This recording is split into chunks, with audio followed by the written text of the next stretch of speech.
Now we're live. Yeah. Good Lord. What am I going to do with me? So how do people find the show? Where do you find it? YouTube. Facebook?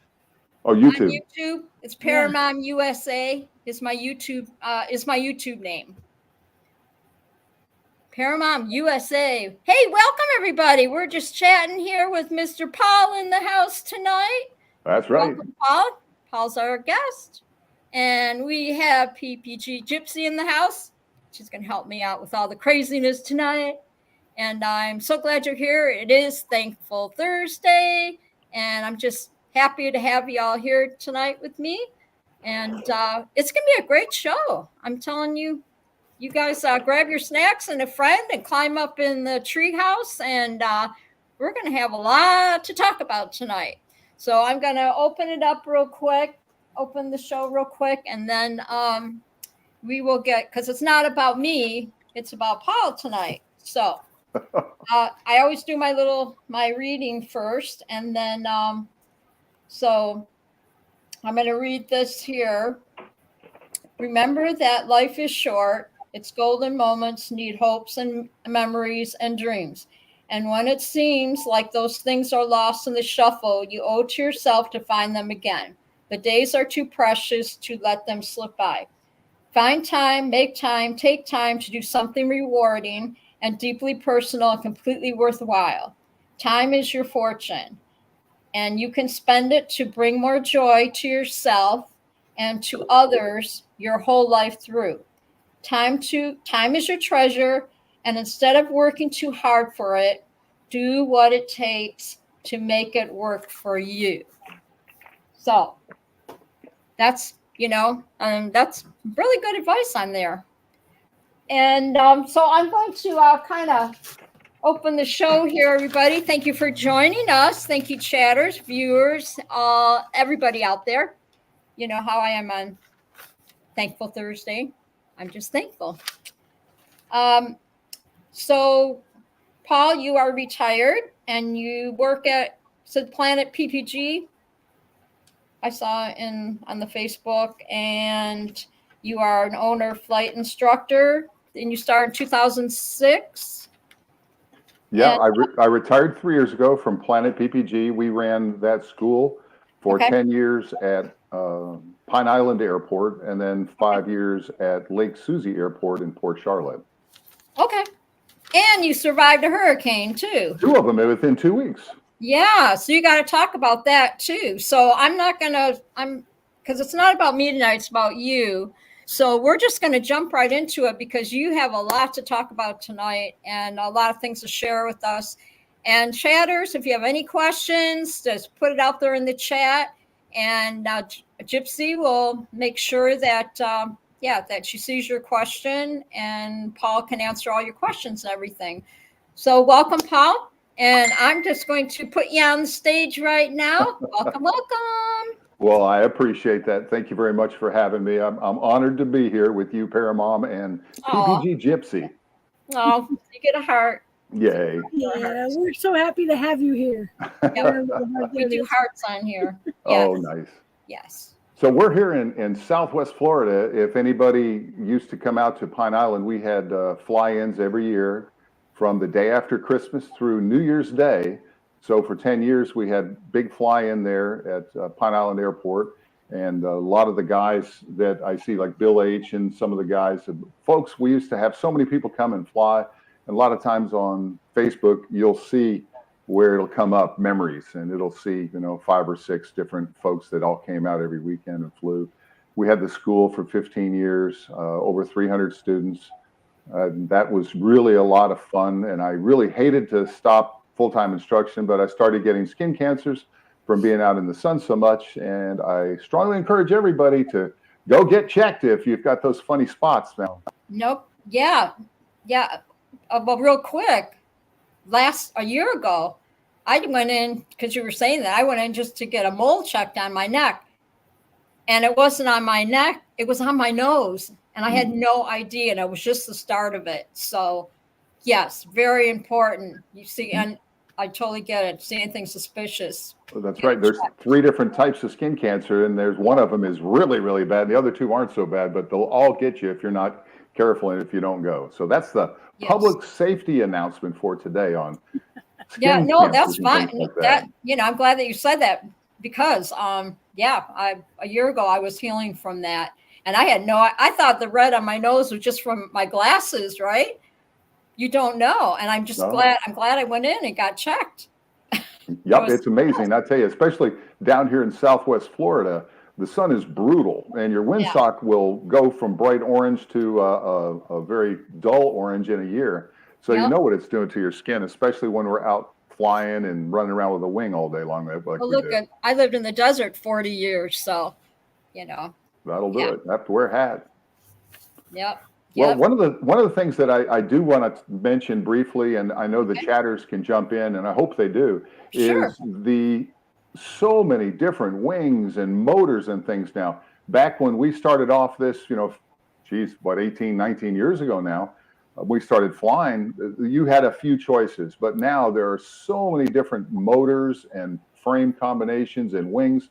You can't even keep up with them anymore. Back in the day, there used a website called para2000.org, and you can go on para2000.org and see a complete database of all the different wings by manufacturer, by year, see the safety ratings, the specifications, the sizes, and even pictures of the wings. But that database is gone now, but it's very hard to keep up. And I'm kind of interested in what the chatters are thinking about on this plethora of equipment that's available now and what they think about it. Back in the day, Fresh Breeze was real big, and now it's not so much. You don't see it anymore. Black Hawk used to be big, and they're not anymore. So mostly it's Pellini's and the other ones like that, I guess. But I want the guys to tell us what they think about this new equipment. Okay. All right. Very cool. I want to talk about Sun and Fun. Sun and Fun's coming up. That'll be April 1st through April 6th. And that will be at Lakeland Linder Airport. And we fly for about 2 hours in the morning, PPGs. And then the faster moving ultralights will fly in the middle of the day. And then we fly again for about an hour and a half right before dark every night. So last year we had quite a few of the PPG folks there. In fact, I'm pulling that up on my machine here.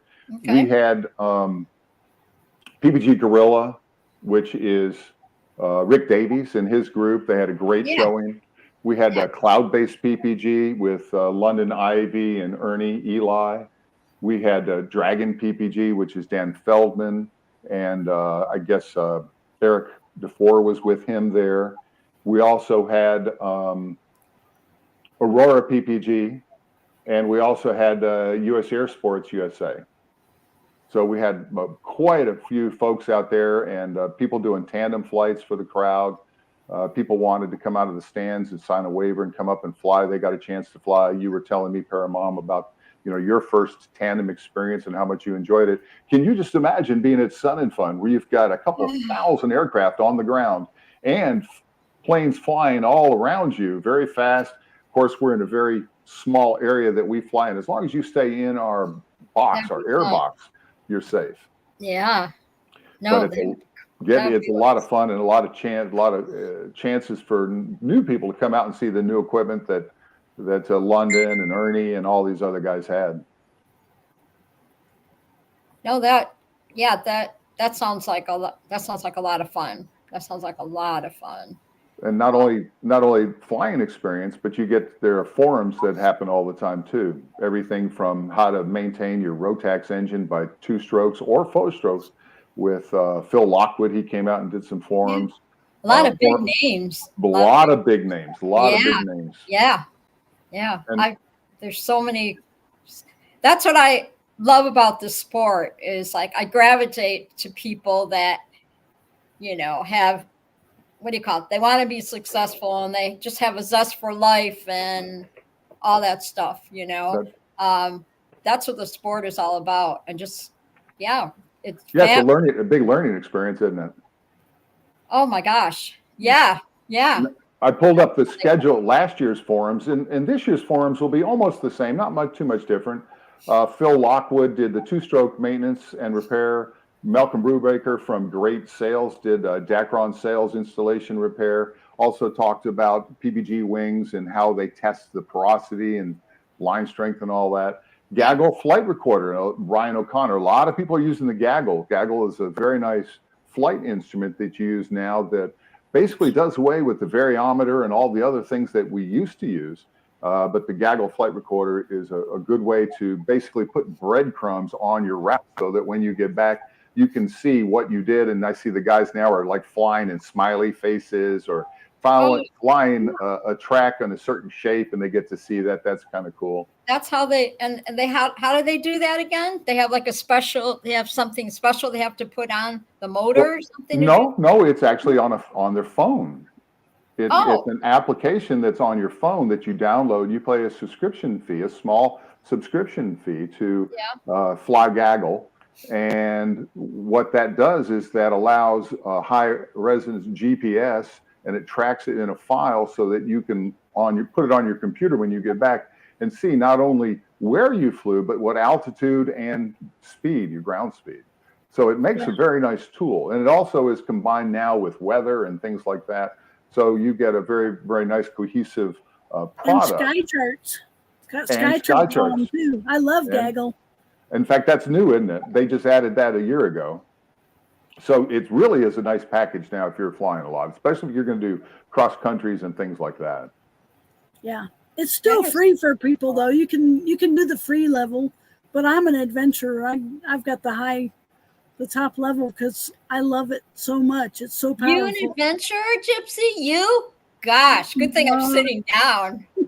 Lord, this girl here, Gypsy, she could write a book on all her adventures or whatever. Chatters, if you have any questions, put them out there. I'll put them out there tonight. We can answer all your questions. Gypsy, real quick, you want to say hi to everybody in the chat real quick? Oh, sure. We've got Bill H was number 1. He deserves a sticker. He's number 1 so many times. My good friend Bill H. And then we've got John Wayne still trying to recover and fighting all his little issues there. We're praying for you, John. Prayers, and John. Greg Laney, thanks for stopping in, Greg Laney. And Scuba is here, and Scott Savage. And say hi to Munchkin, Scuba, if she's listening. But she can get on, and we'll say hi to her too. Scooby-Doo. Glad everybody stopped in tonight. It's still early. We'll get more people. Yeah. Oh yeah. They'll start trickling. They're going to jump on. They're going to see. They'll start trickling because with the time difference, a lot of people are just getting off of work. So because the 3-hour difference, whatever.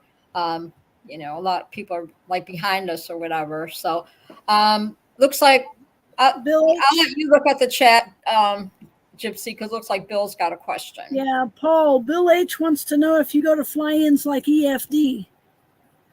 EFD. Yeah, I don't know endless what EFD foot drag. Endless foot drag. Oh, endless foot drag. Kansas. That's in Arkansas. No, it's in Fredonia, Kansas. Oh, Hi, Kansas. Munchkin. I'm sorry.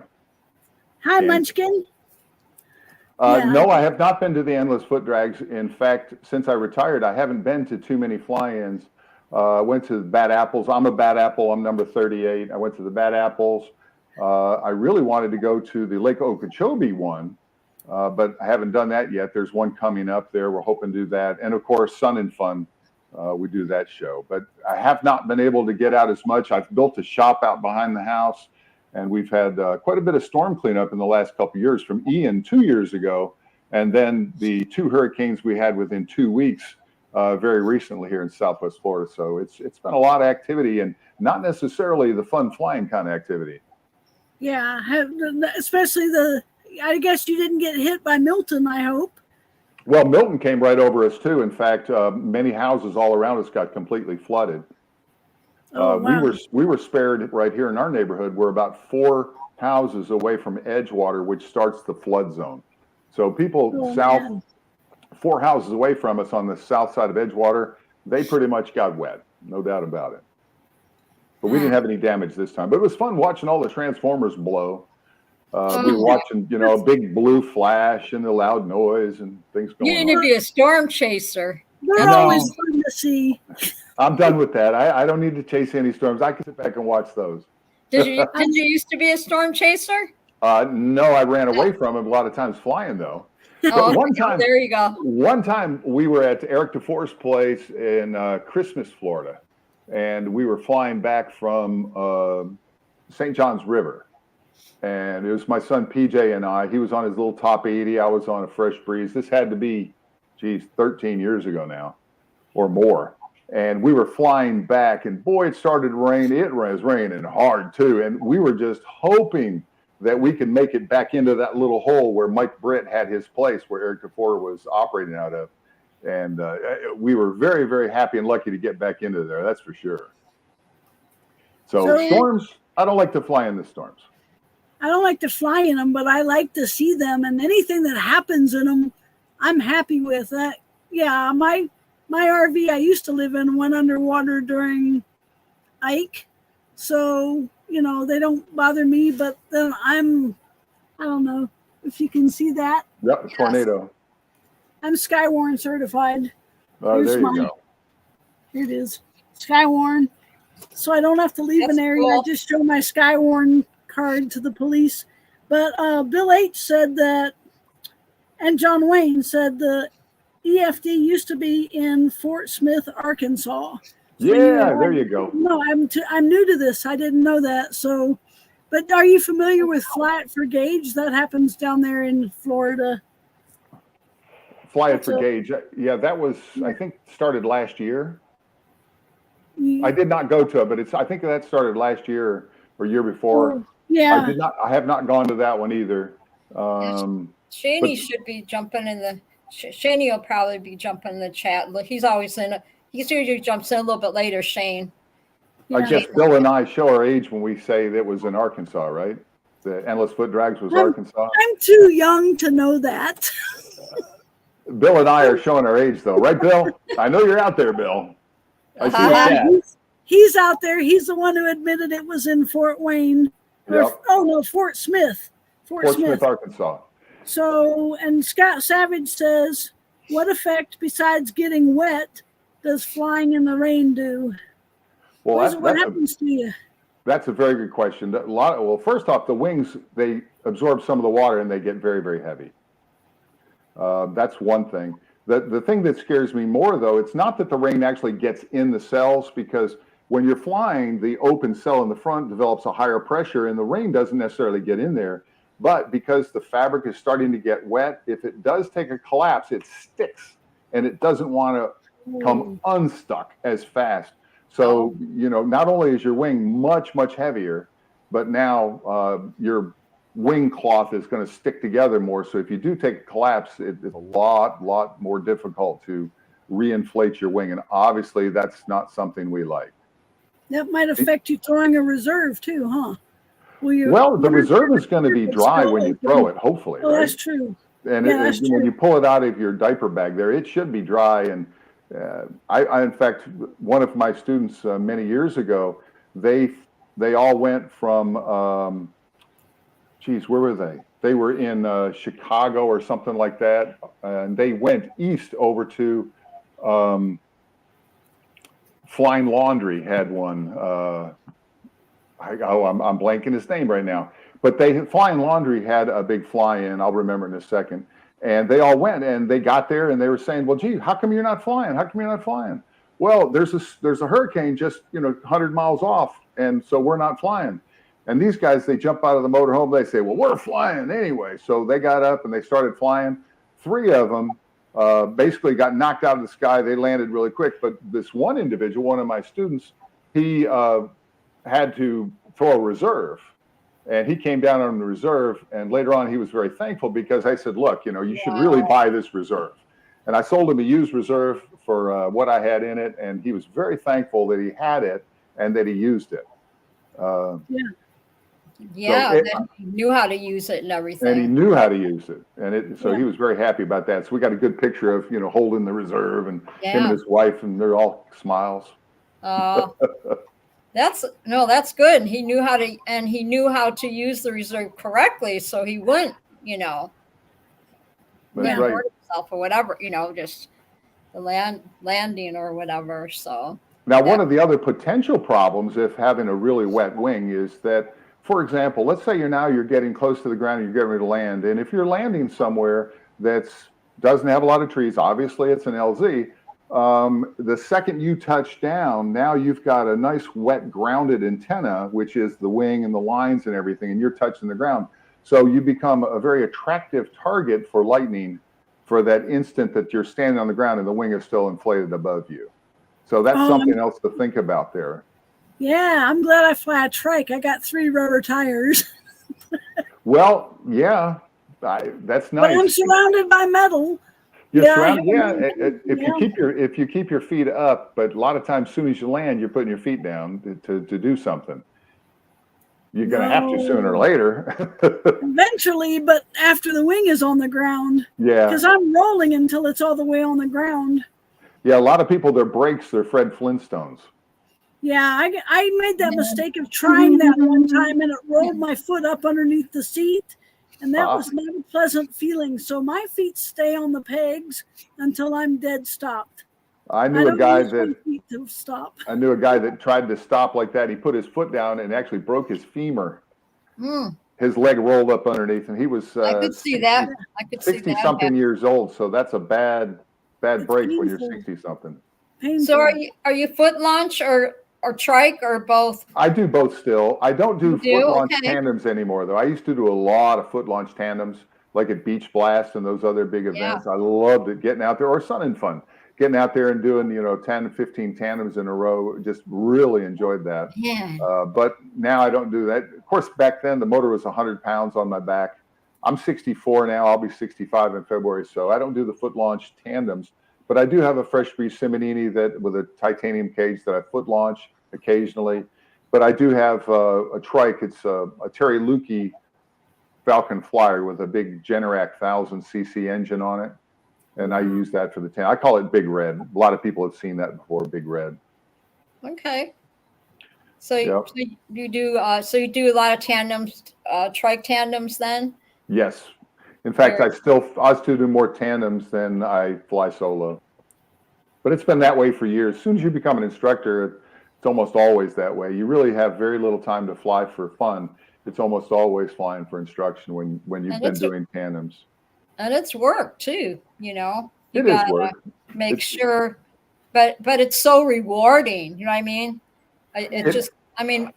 When Jade and Eric took me up, a couple times, there's a lot to it than just jumping in that seat, They were both made sure that, Jade made sure I was in that seat safely, and they got me up in the air safely and all that stuff. And I was very impressed how, Jade took her time with me, explained everything. In fact, I think I have a video on my YouTube when I went up the first time, and it's definitely an important tool to learning how to fly properly. One of the things that it's very important is to get with the instructor takes off, gets to a safe altitude, and passes the controls off to the student who's in front of the instructor. That way you can grab the brakes back if you ever need to, and take them through the turns, take them through descents, take them through the landing and all that, and with your hands on there, and they can actually feel what you're doing, because obviously flying is quite a bit different than kiting. It's basically the same, but there's quite a few different aspects of it that people become really aware of very, very quickly on a tandem flight like that. Oh yeah, I believe it. I didn't know. I'm going to say real quick and say hi to Joe. I don't like to type in here when I'm listening to you guys because I'll throw something off. So, hi Joe, and Deweese is in the house. Hi Deweese, how are you? See, they start to trickle in, as we go through the show. So Cole and Joe Adele's in the chat, but Joe Adele's from Indiana, so I got to meet him at Torch in May when we had their flying in May. And he's saying it was cold flying. It says there, cold flying for Joel. Yeah. For Joe. Yeah. Yeah. Well, today. On February 6th, 18 years ago, thinking about buying the campground down at the base of Lookout Mountain. They have a mountain where everybody jumps off of with their hang gliders and things. And I went up there at February 6th, and it was so cold. The ground was hard as a table.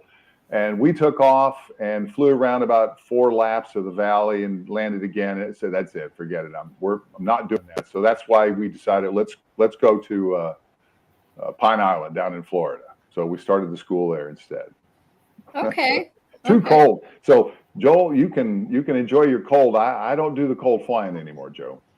The Florida boy. Yes, my blood has thinned out appropriately, but I don't mind the heat now. You could give me 100-degree heat. I barely even sweat. But if it's cold, like this morning, it got down to 58 this morning. My wife and I, we both had sweaters on because, I mean, that's cold for us. That's definitely cold. It was 45 here this morning. And now tomorrow it's going to be probably in the 60s. So tomorrow will be a good walk day because I do my walks. I love my walks up here. Well, I'll tell you what, that's probably a good segue for a free sticker for the first folks that can tell us why is it actually advantageous to fly in the cold weather. Ooh, good question. So if anybody wants to type in why is it better to fly in cold weather than hot weather? And that would be good for a sticker. We've got a whole bunch of different stickers that we're going to be making available. This is a Sun and Fun one from last year. Okay. We've got different ones that we'll be able to get you. And plus we've got some posters too. And Paramount will take care of all of that. And here's some of the posters. We've got this is last year's Sun and Fun poster. We've got a few years of the past years as well that look pretty cool. Will flies in the house. Yeah. So it looks like John Wayne already has the answer. He's listening because I don't think that a lot of them were listening. Yeah. So it looks like, right, John Wayne said higher density air. That's right. The colder the air gets, the closer the air molecules are together. That's more air molecules that can touch the wing. Thus, it's much, much more buoyant. You have a lot more lift, less sink. So it's a lot better to fly in the cold if you can handle it. Somebody else said smoother air will fly. It's high density air, that's for sure. Yeah, and Will Fly said better engine and wing performance. Yep, no doubt about it. Cold air. For me, I can't fly in the heat because of my heat stroke, but when it's better to fly in the cold because if you're cold, you put on another layer. But if you're hot, you can only take off so much and then you go to jail. And you're still hot, so cold is better. I don't know if anybody remembers Johnny Fetz. Johnny Fetz is an old timer. He's passed away now, but Johnny Fetz used to fly in a spandex suit so that he could slide in and out of his seat easier. He said it was cooler as well, in the heat. But if anybody remembers Johnny Fetz, like Joe O or any of those other guys who used to fly with Johnny Fetz, and he's a real character. If any of the old timers are on there, they know Johnny Fetz, and that's brings back quite a visual memory there. Oh, no kidding. What is he saying, Gypsy? He said something. Who said, wait, who? Scuba said worse hand and toe performance, though. You'd lose your hand in your extremities. Especially if you're old, the arthritis starts freezing up your hands. That's why I have motorcycle gloves with batteries in them. So I got heated gloves, a heated jacket, wool socks with electric socks, I've never been able to fly with gloves. I try to fly with gloves and I lose that tactile feel and it makes me uncomfortable. I can fly with the super, super thin ones, but anything more than that, I really don't like to fly with them. I got some Thinsulate gloves. They're super thin and the wires go up into the finger spots on the back. So it keeps your fingers warm. Great for motorcycle. I rode motorcycles in the snow. I didn't care. So all I had was 3 motorcycles and no cage. So what kind of motorcycle? I had a Harley Davidson 1200 XL custom, and then I had a Harley Dyna Street Bob, 2014 Dyna Street Bob, and I had a Yamaha 650 and a Honda 700 and a Honda 1100. And she blows me away. She just that's why her name's Gypsy. Wow. I have short attention span, so I'm off to the next thing. There you go. Paramotoring is just motorcycles in the sky. It is. It is. Just like scuba is flying in the sky, in the water, right? Yeah. Yeah. Basically. Scuba, motorcycles in the water. Well, that would be power snorkeling. It's motorcycles in the water. Well, they've got those little torpedoes you hold on to, and they'll drag you around underwater. That's the power snorkeling. Oh, is that what that is now? Yes, I did that. I have a 1988 Harley police bike that I've had for 34 years now. And I hardly ever get to ride it anymore down here because during season, when all of the snowbirds, the northerners, come down here, traffic is so crazy and there's so many accidents every day almost. You hear about a biker going down getting hit. So we don't really ride here during season. Sounds like up here in the summer, all the snow, I call them snowbirds. And traffic. And I live in Petoskey. It's a small town. And so, the snowbirds come in and they bring the money in, right? But boy, do they bring the traffic is right. Oh, yeah. Yes. Yeah, definitely. Hi, Greg Laney. So, I still got a 1978 Harley Electra Glide, but I can't it's got 18-inch ape hangers on it, so I can't reach the handlebars when I'm turning. I have to turn one-handed because the other one's out of my reach. Now, I saw, was that? Sons of Anarchy. And they had, was it the Banditos or who it was? They all had the ape hangers. The competing motorcycle gang with Sons of Anarchy. Yeah, what were they? I have to think about it. But Banditos own Galveston, but they gave me permission to fly my colors when I lived in Galveston. I was a merchant marine, and I had colors from 5th Chapter Motorcycle Club, outlaw patches, because, patches are supposed to be one piece, but it was 5 individual pieces. But they gave me permission to fly my colors while I was there. The president of the Banditos liked me. So, yeah, either you really like me or you really hate me. There's not people that are like, Mostly it's, I hate that person or I really like that person. So, how many beers did it cost? None. They just liked me. I love you. She's my pirate. I did give the president some homemade rum. Oh, well, that facilitates a lot right there. Oh, yeah. He liked me a lot. His mother was trying to get him to marry me. So I said no. I learned from my mistakes. I was married once. I learned from my mistakes. Here's some rum. No kidding. Paul, didn't you said that you said you were, did you say you lived in different countries? Yes. Or you just, excuse me, you flew in different countries? Both. When I was in the Air Force. Tell your story. When I was in the Air Force, we traveled. I was in the 45th Common Installation Group, so we traveled around installing electronic gear, 302 key systems, SAC-PASS, Audubon, and other electronic communications gears with the Air Force. SAC-PASS is the hotline between command posts. So we did a lot of that, went to England and Iceland and all around, basically up in that world. And then I stationed in Germany for 3 years. So I lived at Bitburg Air Base there. And then when I got back out of the Air Force, I was installing telephone switches for Northern Telecom. And that's what you see a lot of times on the TV shows. It's the brown computer-looking thing with green on the sides. It looks like a tree. And so we did that for a couple of years. The big telephone exchanges in Nashville and Memphis and things like that, Louisville, Kentucky. And then they said, hey, Paul, you want to, Bell South would like to hire you, starting a new company. I said, well, Bell South, what companies can you guys start in 1983? I don't understand. He said, well, it's phones without wires. Are you interested? I said, well, sure. So I was one of the first group of engineers to design, build, and run the cellular telephone system for Bell South Mobility in the Southeast.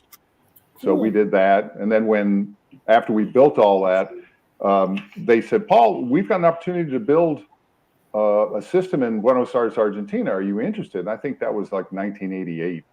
And I said, well, sure. So I became the senior engineer for Bell South International, traveling around the world. So I lived in Argentina for 6 months, building that system. Australia, Hong Kong, putting in the Chinatel system. Wow. Did all, and then after that, I was done with that. I said, okay, let's go back to the States. So then I helped run, and I was a senior engineer for the West Tennessee district in Memphis for Bell South Mobility, and got tired of that. They wouldn't promote me anymore. So I said, well, okay, I'm done with that. Let's do wireless location. So I started up a company. I didn't start the company. I worked with Lou Stilp, who is the guy that does the I've fallen and can't get up guy.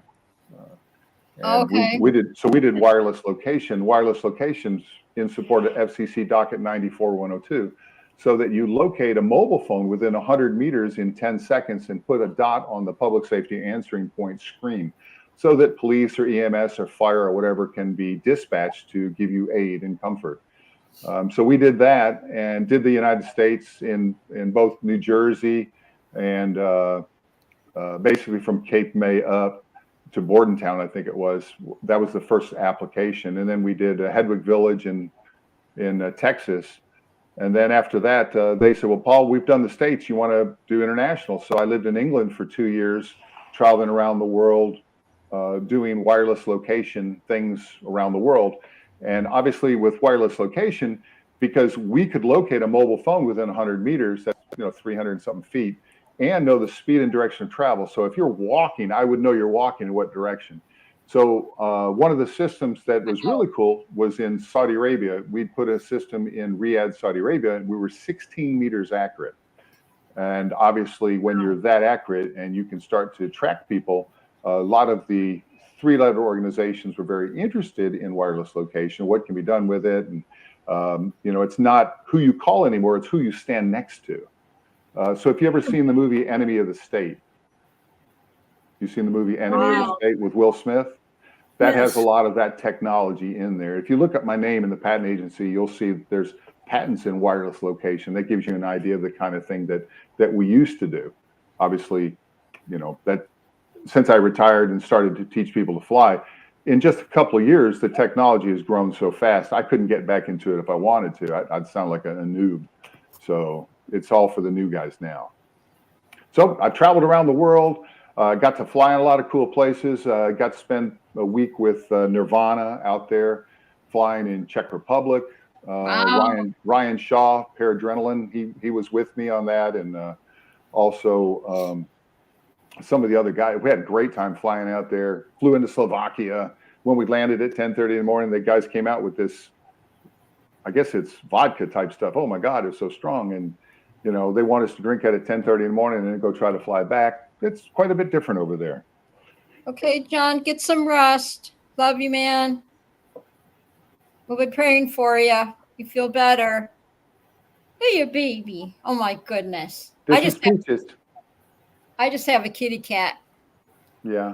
I used to have dogs when I lived in Arizona, but now I just have a kitty because I'm in an apartment, so can't have Peaches dogs. is a whole 7 pounds.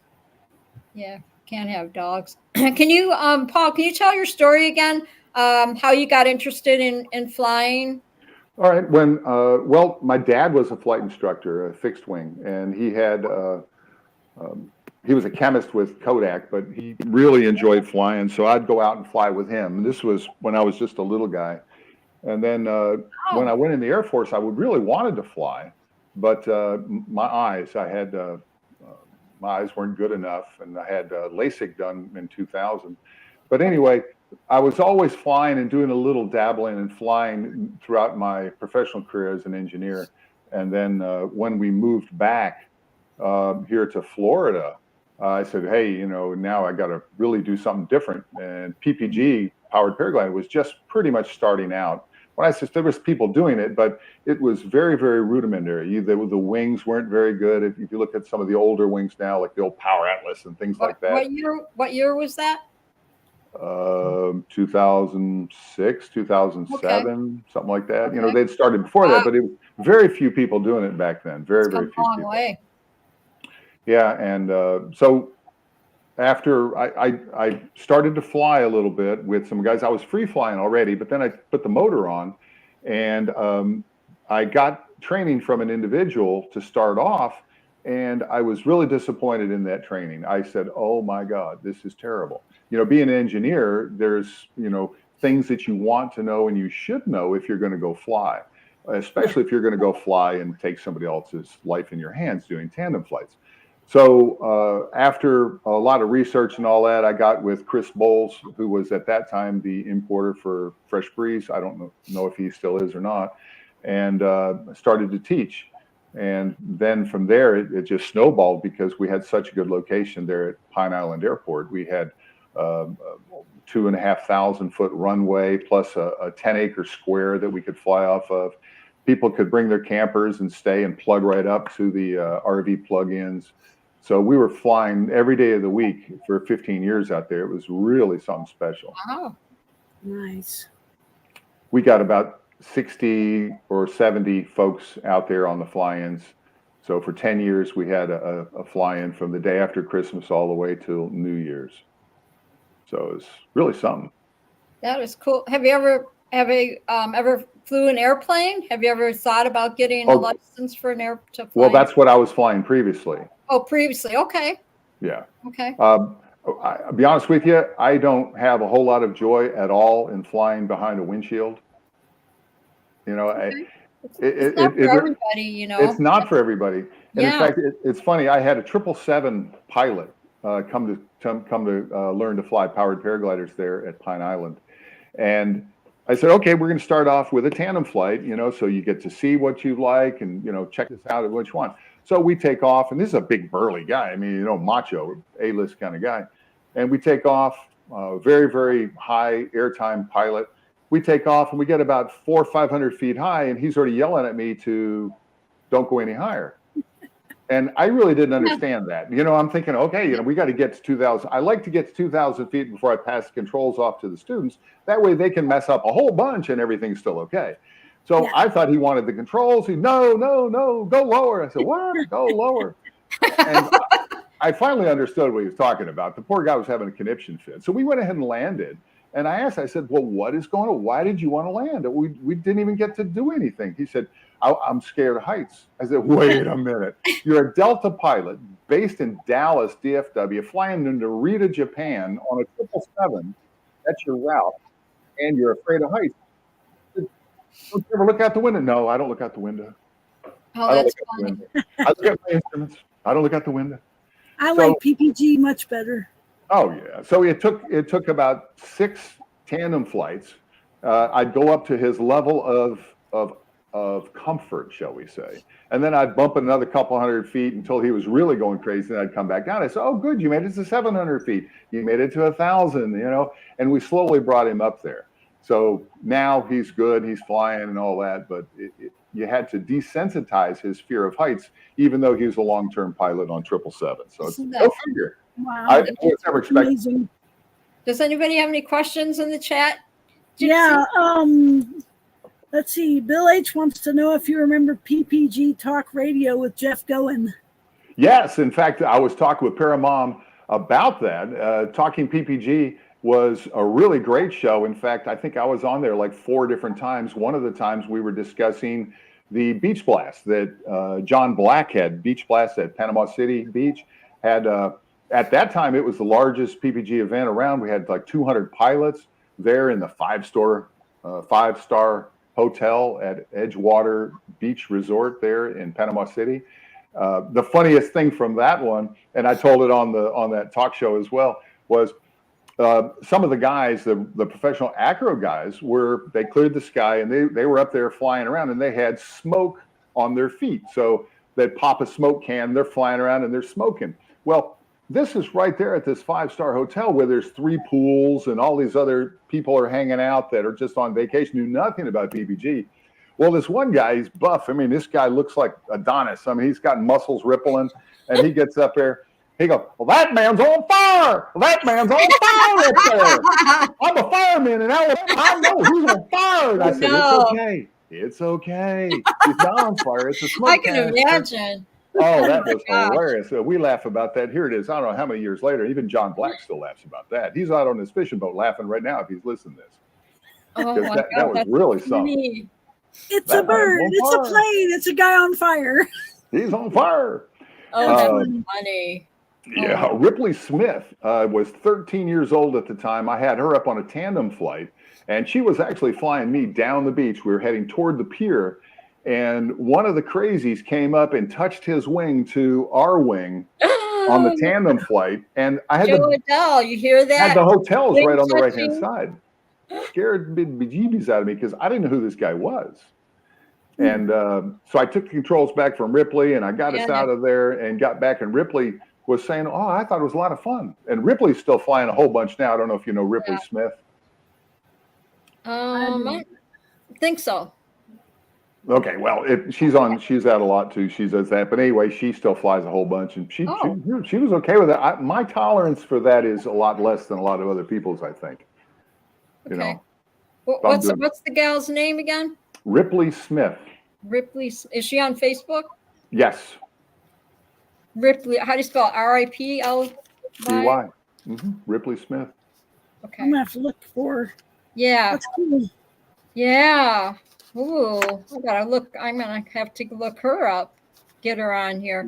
Yeah. I did. I messaged Jeff Going last week, I think, and he's working on some things right now, and he's told me get with me in December, and he said he'd be more than happy to come on the show, talk about the stuff that he's working on right now. So it's top secret. He's no longer the president of USPA, United States Pirate Airline Association. Yeah, he's turned that over. Somebody else is in there now. Okay, but he still flies, I think, for Southwest. He does. He flies for Southwest, and he flies PVG still too. They've got a place right there in Central Florida, and they fly quite a bit. Yeah. He was on. Yeah, he was on Robert's show, paragliding talk, a couple times already. You know, when he did his PPG Bible and all that. So, such cool. Yeah, I want to hear more stories like your tandem stories. You know, the funny ones, of course. All right. Well, here's another funny one. Okay. Another funny one. Yeah, I had these two Indian guys that came. We were at Lake Susie Airport then, so this was, the last 5 years of my instruction. And we were up on a tandem flight, and Big Red, that Generac powered Terry Lukey trike that I have. I've had it for years and years. Very, very reliable, very, very good. But on this one occasion, it threw the belt, which quite surprising to me. That belt, I'd had it for years. I mean, no shines of wear, but it just gave out. So we were at 2,000 feet, and he was flying around, and all of a sudden it ka-chunk, because it had a big 66-inch 3-blade ground adjustable prop on there. And when it threw the belt, it made quite a clunk, and it shook the machine pretty good. So this Indian guy, he goes, "Oh my God, we're going to die." And I said, "We're not going to die." He goes, "We're going to die. I knew it would happen to me." And I can't do the Indian accent, let me tell you, but it was so funny because this guy was convinced that we were going to die, and his eyes were closed. And I had to plead with him. I said, "Please open your eyes. We're not plummeting. We're not falling. In fact, we're going to be up here for quite a while because we're 2,000 feet. So I said, take the controls again and fly around. Oh my, we're still going to die. I think I probably would have kind of freaked. Oh, it was hilarious. That's another one of those things I still laugh at now. And he really, really thought it was going to be that way. And we came around and landed right by the classroom, the whole thing. He goes, "Oh my God, I cannot believe it." And so he was convinced from that point on that, it really takes more than one failure to take you out of the sky. It's something like losing a belt, losing power. You should never have an accident or crash just because you lose power. You always fly with landable terrain with an easy gliding distance. And I'm going to say that again, because to me, that's what's made a lot of old pilots is all landable terrain with an easy gliding distance. I think that a lot of people would, if the motor went out, like a lot of Okay, so we'll kind of go through like the safety part of it, because I think a lot of people would panic if that, their motor goes out. What is your first, okay, so motor goes out. What's a person's first instinct to do when the motor goes out? Well, one of the things, every good instructor will take their students through a motor out scenario before they leave the school. They should always go up to about 500 feet or at least or higher and turn the motor off and have them land. You always have a landable terrain with an easy gliding distance, and you always have alternative landing spots in mind. So if you're flying, you say, okay, there's my next landing spot in front of me, but I've got those two that I just passed that I can land and turn around and go back in downwind if I want. So when your motor goes out, it shouldn't be, your first thought should not be, where do I land now? It's, I have landing spots in mind. One of the times, for example, I was flying over Matlacha from Pine Island over to Cape Coral. And if anybody's familiar with Matlacha, it's a very, very little small area that's got a road and water on both sides. And I was about 2,000 feet making that water crossing. And I radioed back to Donnie Lawmeyer at the Pine Island Airport. And Donnie said, come pick me up. I'm going to go land out here. And I'm going to land in the playground for it in Matlacha. And so as I'm coming down, the motor's out, of course, the wing has that perfect parabolic shape. So when I spoke, the people underneath could hear, and the kids on the jungle gym, I said, hey, you kids, stay on the jungle gym. And the kids, oh, wow, look, cool. Oh, okay, we'll stay on the jungle gym. And I landed right next to them in the jungle gym, gathered up all my stuff and carried it the one block to the big street where Donnie Lawmeyer's come by. And then that rat drove right by me because he was looking at the girls. He drove right by me. And I'm standing there with a big Fresh Breeze motor on my back and the wing not even packed up and it's yellow and orange. And he drove right by me. So it's cool. But I got my sisters, Judy Marshall's in the chat. Hi, sisters. And Johnny J is in the chat. Say hi to Johnny J. Actually, I worked with Johnny J at Home Depot, and he's he's still working there, and he's awesome. And we still, it's so cool. We still keep in contact. He's my buddy. He's my buddy. What's going on, Johnny J? And Johnny J actually writes songs. He's a songwriter, and he produces his own songs. Well, Johnny J, you're invited to come out to Sun and Fun because the Flying Musicians are at Sun and Fun every year. This year, Sun and Fun, April 1st through April 6th at Lakeland Linder Airport. You have an opportunity to fly your PPGs 2 hours in the morning, an hour and a half or so, an afternoon or night right before dark. And also they have the Flying Musician tent right there, right next to the LSA Mall, which is in our Paradise City area. So if you're a musician and a PPG guy, come on out. You can get on and play ad hoc group and also go fly with everybody. Yeah. If you're a business, if you have a school and you want to be like Rick Gray with the PPG Gorilla, who had a booth last year, Dan Feldman from Dragon PPG, Aurora PPG, Cloud-Based PPG with London Ivy and Ernie Eli. They all had booths. Susan Ray, she's the best. Had a great time. Everybody got to fly, and of course, there happened to be a couple of cold carbonated adult beverages after everybody stopped flying. Sure. And a lot of people got to talk and everything, and that's coming up. That's April 1st through April 6th. And Johnny J said he's scared of heights. Yeah. But he can still come out and play music and drink. That's exactly right. And you know what? The good thing about Sun and Fun, if you're going to fly in the pattern, you can only fly 300 feet. Oh, really? That's right. 300 or 400 feet, depending on where the box is. You do that because there's other fast movers above you in the different airspace. So we fly in a very small pattern there, basically coming around by the grandstands, let everybody see you. And we'll fly right before the STOL, the short takeoff and landing event. So there'll be a couple thousand people all watching you take off and land. It's a lot of fun. I like to talk to everybody because I do the announcing at Sun and Fun there at Paradise City. And I'll take off, and then I'll kite my wing over to the fence, and I have my wing bag laying right in front of the crowd, and I try to drop the wing right on top of the wing bag too. It's kind of nice. Well, that's cool. I like to fly 1,500 plus. You know, Well, I do too. But in this case here, there's still landable terrain at that 400-foot range in the pattern right there. That's just for demonstration. If you want to go fly higher than that, you can exit the pattern and go across. Geez, I'm having a senior moment. The name of the road there. Go past the road south, and you can get and fly as high as you want after that. Okay, so that's because I just don't want to fly it.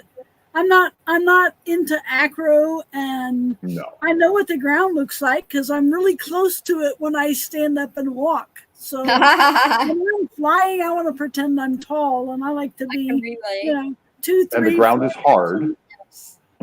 Yeah. The ground is hard. So yeah, I'm not a big acro person at all. Wing overs, some small stuff, but I don't do acro at all. Never have, never been interested in it. A lot of times if I squat down and stand up fast, I'll get dizzy. I'm 6'3" with low blood pressure. And so I don't like any G forces either. So I don't do the acro. I've always been a boat around kind of guy. I like the precision flying at Pine Island. We had all the pine trees, and I would love to slalom in the pine trees, in the palm trees, I should say. I can't believe that's what I love doing. People do acros on trikes. Yeah, you can do. I thought only free launchers did acros. I don't. Nope. I can't imagine that would not. How can that be safe? That big old machine. If I want to do acro, I'll go in a GA, or I'll go ride a roller coaster. But I do eventually want to be able to do a barrel roll, but I can't do a barrel roll with a trike. My trike is a. When you say barrel roll, I mean like an asymmetric 360. So it looks like a barrel roll, but you're not really going over the wing. No, I want to go completely over it. Oh, okay. Well, you do know that there isn't, as far as I know, there is no PPG equipment that's actually certified for acro. None of it. None of the wings, none of the motors. So, acro is something that's out of the engineering specifications for that aircraft. Yeah, I know. Okay. That's why I don't really pursue that.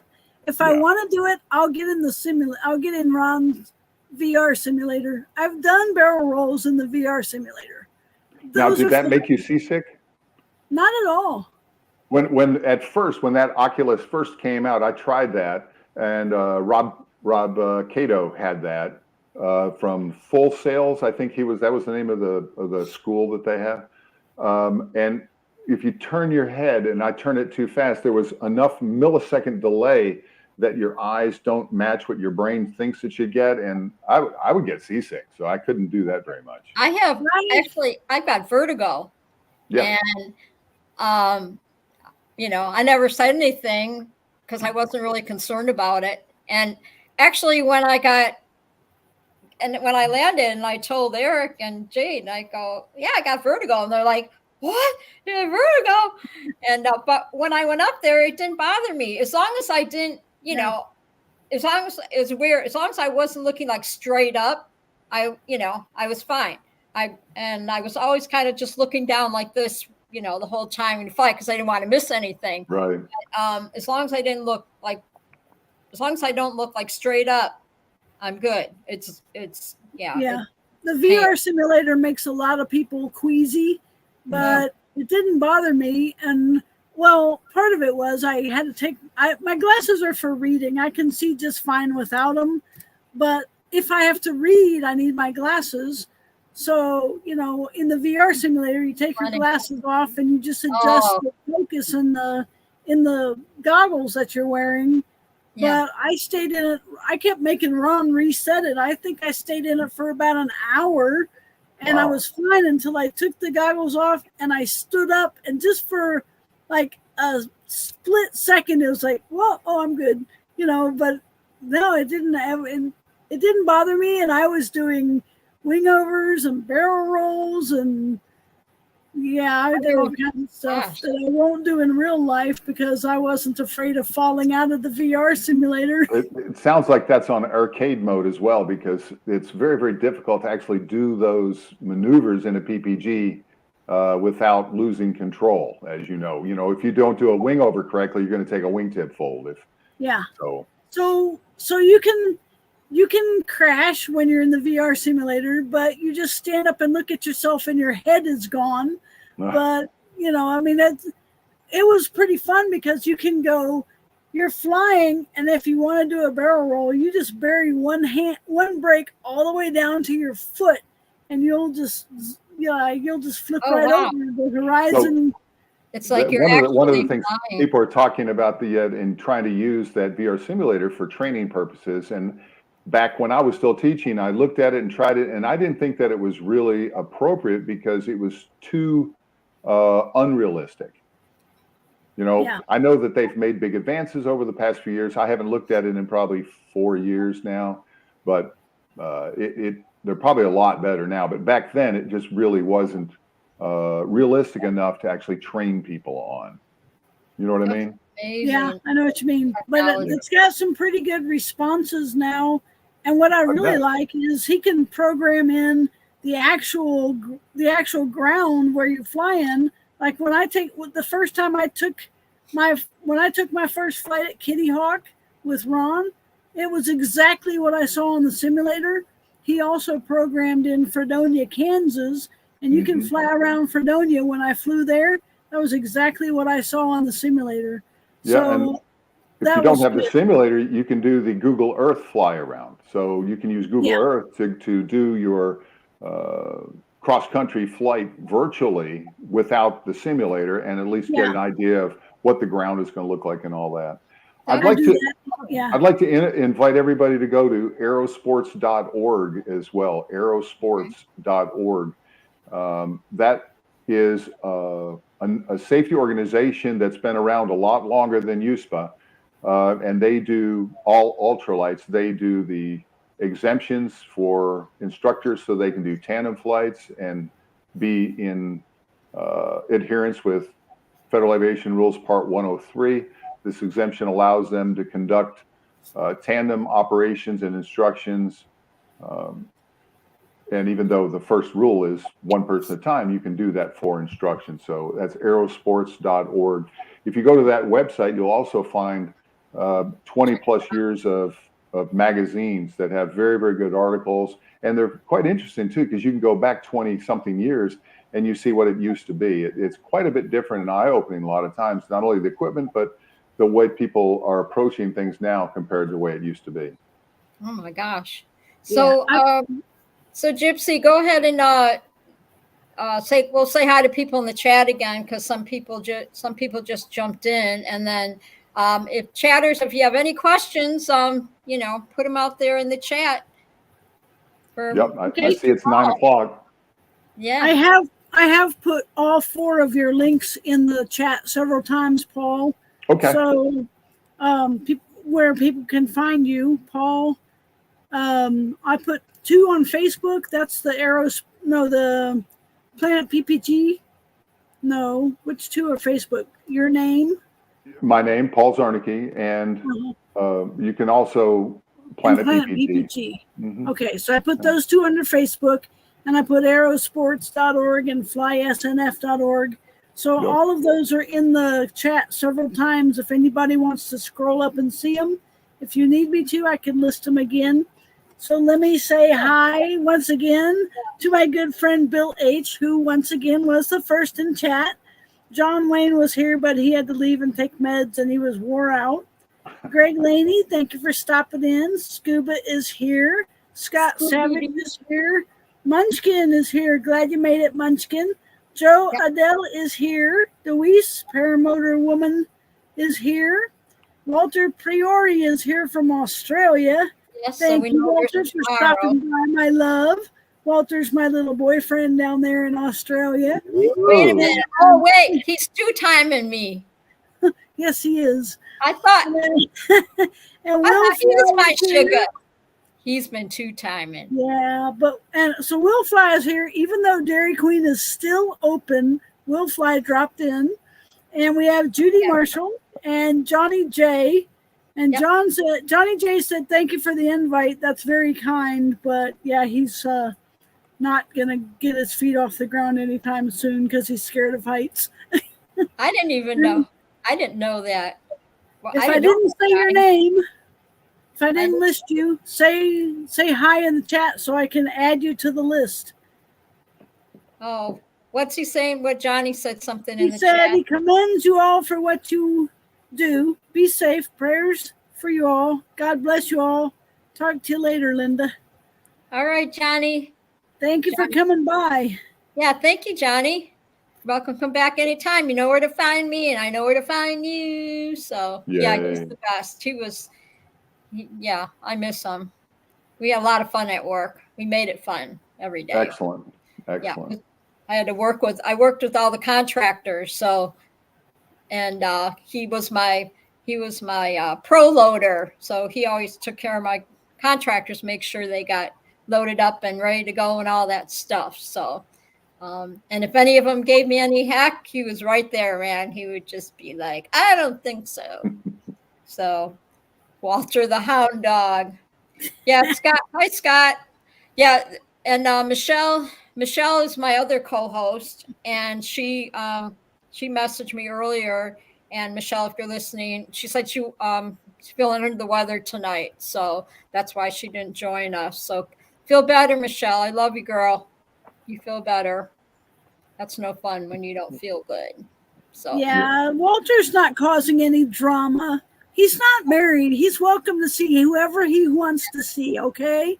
Yes. So leave poor Walter alone and let him be. Keep him happy. This is what we do. Yeah, it's the family thing. We have to make sure everybody gets along. And then last week we kind of had a joke thing going because Michelle, I adopted her. So because she's old enough to be my daughter.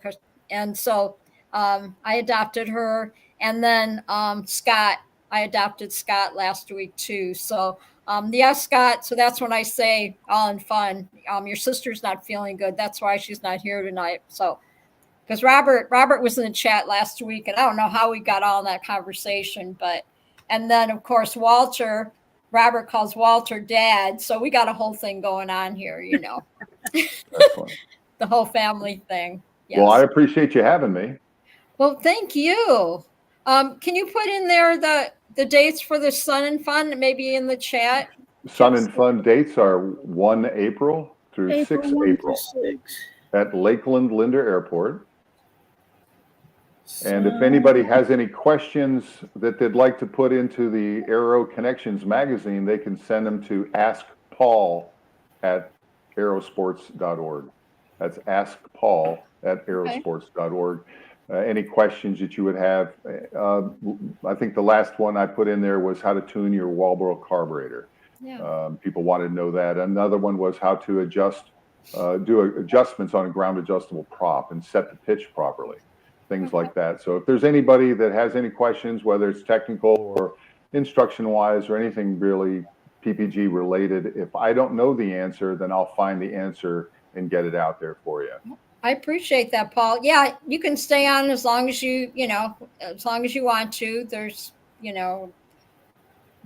I usually our shows run like every day.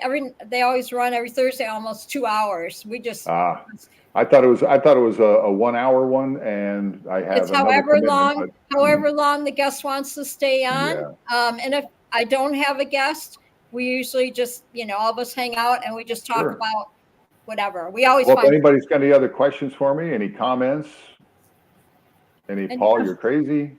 Yeah. I listed your contacts again in the chat so they don't have to scroll up. Excellent. I listed both your Facebook contacts and both your .com or it's actually aerosports.org. Let me take that back out of there because I put .com. Yep. So AERO aerosports.org, and I was typing when you said org, and the other one is fly SNF, flysnf.org. Sun and Fun, SNF.org. So I want to thank all of the folks that have come out to Sun and Fun and flown with us, a bunch of them, and we have a lot of fun out there. So I wanted to show you this, Paul, because you can see it. Aurora PPG, Susan Ray. Nice. I received this award. They sent me this award. and it's the Aurora PPG 2024 Milstead Friendship Award. Nice. This means so much to me. And that's why I was saying, like, Pear Family's the best. That's right. No doubt about it. They just, one day we were chatting, on my chat or whatever, and she said, I have something for you, and I got this a few weeks ago. And I just want, if you guys, if you're listening out there, girls, I want to thank you from the bottom of my heart for this award. It's still, every time I see it, I'm just like, yeah. So it's all about giving back, She had a booth at Sun and Fun last year and got to reach out to a lot of folks out there and spread information about the charity that she's running there, and that's doing a lot of good things to get women fly. Yeah. Like I said, this, and that's what I look at, doing this. I do it for you guys, and I enjoy it, but I do it for you guys. And I look at it, it's not a competition. I've always followed it since 2017. I just been following everybody and all their shows and everything else, right? And just being supportive for everybody, and that's what it's about. That is, and that's what you'll be remembered for as well. Yeah. I'm gonna have to go here, but I always tell everybody the same thing. Oh, let's go fly. Everybody have fun. So much, Paul. Thank you very much for having me. I so appreciate you, big hearts. Yes, thank you so much. Let me just take a few more seconds of your time. Sure. I was typing. You said ask Paul. Okay. Ask Paul. It's all caps? No, it's an email address. askpaul@aerosports.org. Okay, I'm putting that in the chat as well. Ask Paul at aerosports.org. And if you have any questions, or if you just have an article that you want to get into Aerosports, Aero Connections magazine, I should say. Okay. And again, I listed that. Yep, you can see 20 years worth of magazines at aerosports.org. Just click on the magazine tab and you'll see them all there. It's quite interesting reading. I'm going to go find it. I'm going to look for that. Thank you so much for coming tonight. You're welcome. You guys have fun. Don't leave me, chatters. We're just going to hang out. We got everybody fly safe. We're going to be leaving us or whatever. Thank you. Thank you, Bye, Paul. everybody. Appreciate you. Thank you very much. Thank you. Anyways, we can keep it going here for a little, for a little while yet in the chat. So what's been going on, my chatters? What are you up to? He closed his his camera, but he didn't X out. Oh, here, I'll mute it. There we go. And then there's this. She has awoken.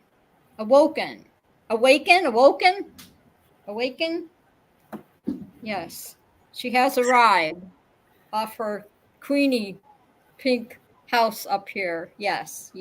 No. So tell me about your day. Did you deliver food and all that stuff? We're still here, guys and gals, so I delivered yesterday. I did groceries yesterday because today I had people coming in to the park from Ungawa, so I have a bunch of guys down there taking up half of my park, and they come twice a year. Was it your birthday today or something? Because I saw Jade had happy birthday in there, and I couldn't figure out. And then I saw you, and I couldn't figure out who it was, whose birthday it was. I don't know. It didn't say whose it was, but I guarantee it wasn't mine. Yeah. Mine's already way back in the past. Yours is what? Months ago. When is your birthday again? I don't know. I was too young to remember. I don't celebrate it. After my daughter passed away, nobody knows when it is, so I don't tell anybody. Oh, okay. I don't celebrate it. I didn't celebrate it when she was alive, but she did, because if it was my birthday, if it was her birthday, I got all the apps for her birthday, Red Robin sends you get a free hamburger on your birthday, and Burger King and get a free burger, and McDonald's, every place gives you your birthday thing. So for her birthday, we started celebrating 2 weeks before her birthday and didn't end until 2 weeks after her birthday. And then, so the only reason she celebrated mine was because she wanted all my birthday stuff too. Oh my gosh. Okay, I'm going to remove him off of here. Boop. So once she passed away, there was nobody to collect all my birthday rewards. So I quit celebrating it. They still send me rewards, but that's because, they know when my birthday is because I downloaded the app and signed in. But yeah, it wasn't mine. I'll give you a hint. Mine's always around Mother's Day. My mom's was the 20th, so May 11th. May. Yeah. Occasionally my mom's birthday and Mother's Day would coincide, and my dad's birthday and Father's Day, but mine just coincided with the beginning of school. I'm a Leo. That's as close as you can get, but I am not. It's not my birthday. I don't know whose it was. Maybe it's one of. I'm pretty much. I think after next year, I think I'll just stop counting. I want to do a big whoopie doo. What? Like I can't fathom that I'm going to be 70 years old next year. I can't even. Yeah, I can't even. I'm going to be 65. I'm already getting the stuff. You're going to be 65 in less than a year. Get Medicare.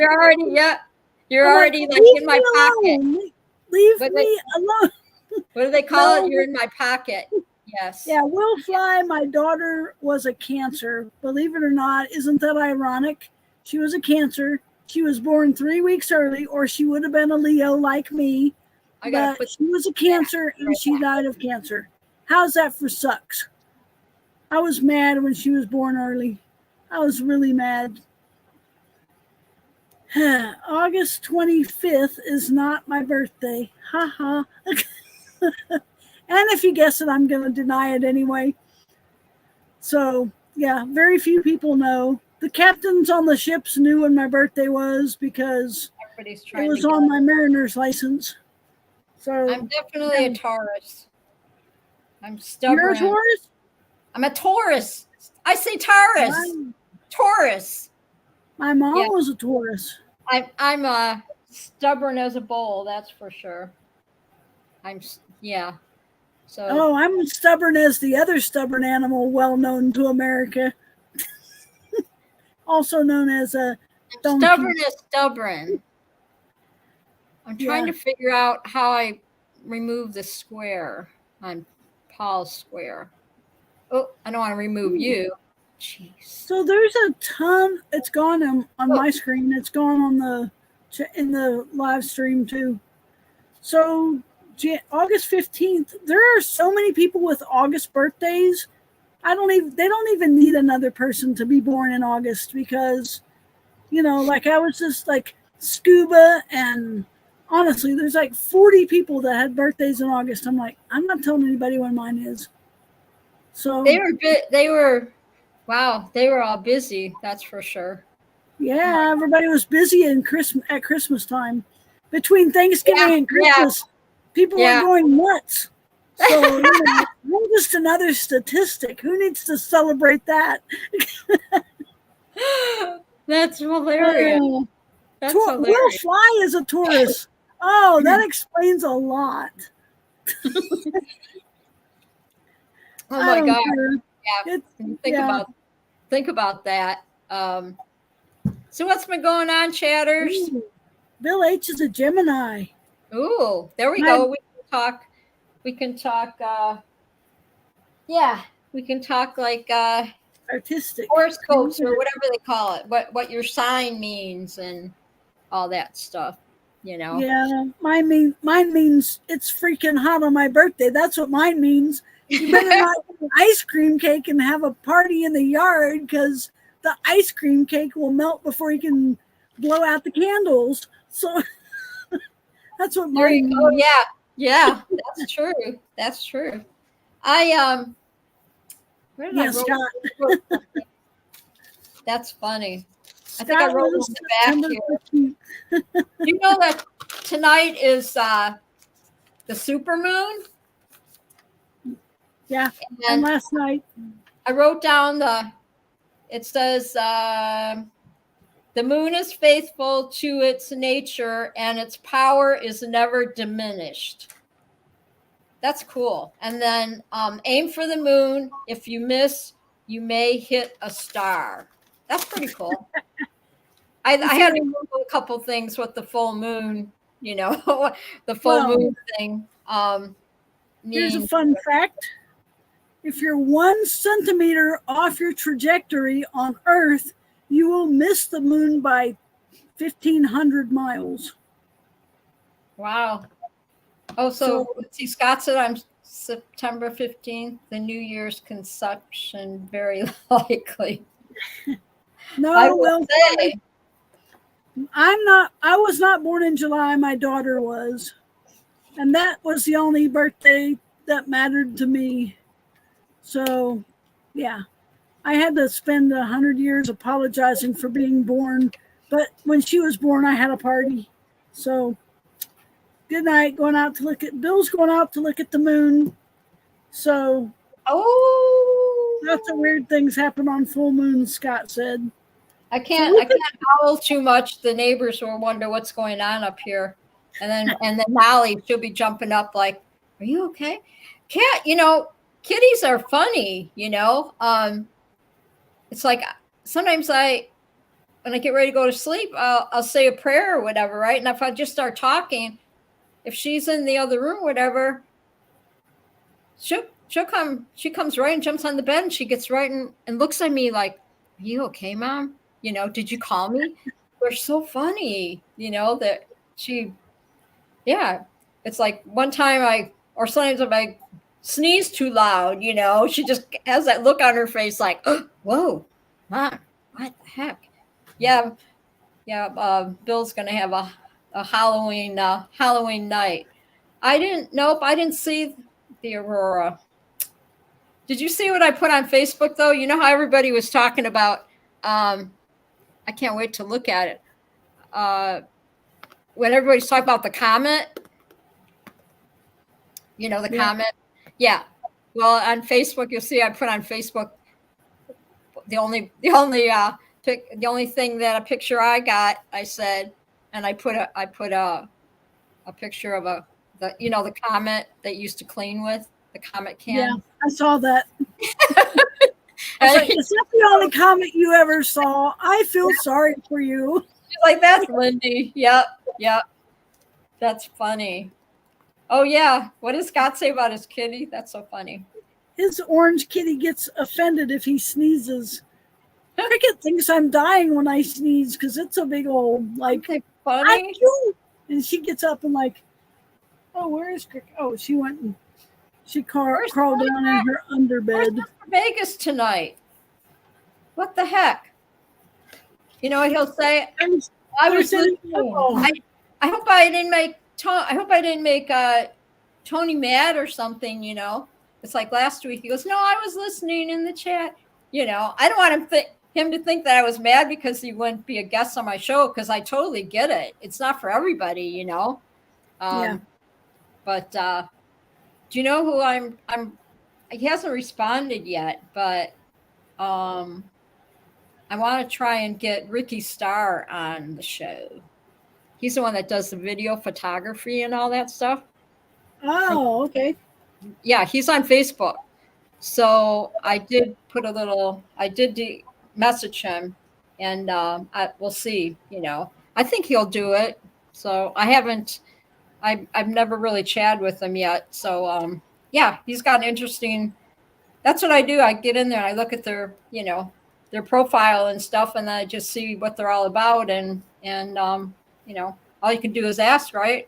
I found Paul on there and I'm like, oh yeah, I've seen Paul. Okay. And I like to get the guys that are active in flying, but also do other things so that we can mix it up like we did tonight. So yeah, I think it went really well. Paul is, he's cool. He was very happy to be on the show tonight and worked out good. So what are you looking at, the moon or a football game? Oh yeah, it's football night, so I'm wondering who's playing because Oh, it's like hey, in the chat, who's playing tonight on the football? At least my Lions won, except one of our I guys saw got that they were playing. Didn't they play the Crybabies? Did they Yep. play the Dallas Crybabies? Yeah, Yep. you know, I'm in Texas. I'm supposed to root for Texas teams, but Texans, good. Crybabies, they used to be good, but you know. Yeah. Well, I couldn't figure out why my Michigan Wolverines are doing so bad, and I messaged one of my friends that lives out here, my son's friends, whatever, but he's my friend. And he said that when they did the draft, because last year the Wolverines were phenomenal, right? And we lost like 14 players got drafted, so we're basically new coach and we're starting from scratch now, so Yeah, that explains it. I like to watch the college games to see who's going to be in the NFL coming up soon. I know. I love. Oh yeah, I love watching the draft every year. I love to see these kids, succeed and get out. Because you see them when you watch them when they first start on the football teams, and then how they grow. Who's playing tonight? Anybody in the chat? The Broncos and the Saints. There. Broncos and the Saints. And Scott Savage sent me a friend request on Facebook. I'll answer it. Who was the coach for the Cowboys back in the 80s? It was Tom Landry. Was it? Might have been Tom Landry. Hang on, let me go to my Facebook page and accept Scott's request. Scott Savage, you got it. I accepted you. Hey, Will Fly has a question. Yes. Okay, Scott, I see you.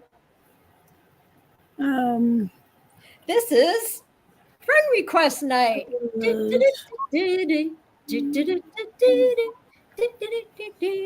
Check your Facebook. Somebody wants to be your friend.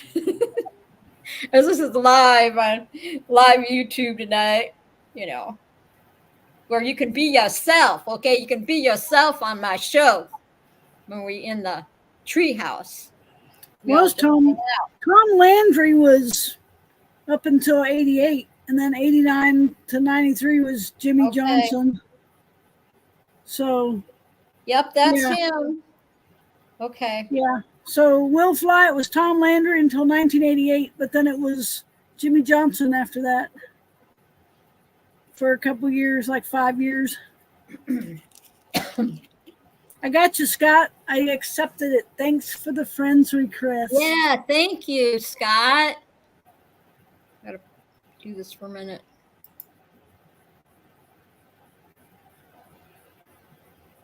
And you can follow me on TikTok. I'm on TikTok. You can see my launches and landings, and eventually I'm going to get my rip-off GoPro hooked up on my trike, and I'll be doing flight videos. And if I have enough followers on TikTok, I'll post them on TikTok because the kids like to see the flights. All the kids are on TikTok, but they can't follow me because they're kids. So, yeah, follow me on TikTok. I'm trying to get on Jade's TikTok live streams, but I got to have 1,000 followers, and I think I have 101 or 102. I'm way far away from being live on Jade's TikTok live stream. But it's a very interesting live stream. We have a lot of fun on TikTok too. But there's not a scheduled time, so. TikTok, that's all crazy for me. It shows No, Will Fly. I can't put them on there because Linda will beat me up. So we only have 8 people in the chat right now then. I got 9, but yeah, people are bumping out because John Wayne got tired and gosh. Yeah, a couple of people have said good night already. Okay. Oh, Bill H left. All right. I guess we'll call it a night then. You're going to send Bill H a sticker, right? Oh, yeah, I don't have his. Oh, I thought you already had sent him one. Okay, yeah, I'll do that. No, not one of yours. One of the ones up tonight. Oh, okay. With Paul. One of the ones from Paul, Yeah. because I already sent Bill one of your stickers and one of my stickers and a couple from EFD because he missed that, and I sent him a couple of DQ Sundays and Okay. so I sent him a good package of stuff, but I'll wait till I get the stickers from Paul then. Okay, let me know when you get them. So, okay. So Will Fly, my Facebook page shows I'm too scary to be in a relationship. That's what it shows. Is that what it's...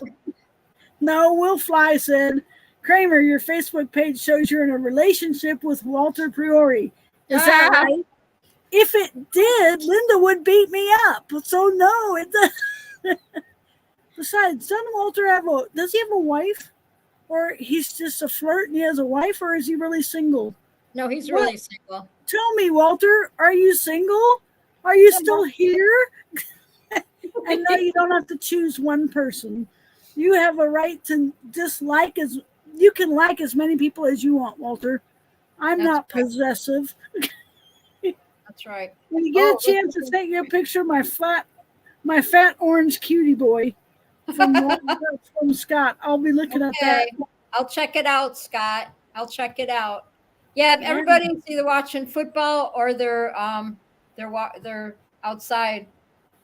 Yeah, I think Walter might have left. Yeah. Well, he's got not too long ago. He said howling night. Then Bill.